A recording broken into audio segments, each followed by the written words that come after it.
সব সময় আল্লাহর কাছে এই দোয়াটা যেন আমরা করি, আল্লাহ কিয়ামতের দিন তুমি আমার হিসাব নিও না,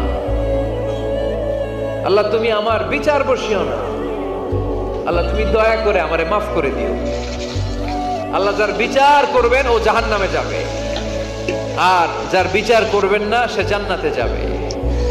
আল্লাহ যদি বিচার করে আর পাই টু পাই হিসাব নেয়, নামাজ পড়লি না কেন, রোজা রাখলি না কেন, মিথ্যা বললি কেন, খাদ্যে ভেজাল দিলি কেন, মাছে ফরমালিন দিলি কেন, যৌতুক খাইলি কেন, ঘুষ খাইলি কেন, উল্টাপাল্টা করলি কেন, জিনা করলি কেন, একটার পর একটা প্রশ্ন বানে যদি সেই ভয়ঙ্কর দিনে আল্লাহ আমাদেরকে জর্জরিত করে, আমাদের কোনো উত্তর আছে? সেদিন আমাদের বাঁচার কোনো উপায় আছে? তাই আমরা সবাই আল্লাহর কাছে দোয়া করবো, আল্লাহ কোনো বিচার টিচার মানি না, কোনো বিচার করতে পারবো না, দয়া করবা। কথা কয় না?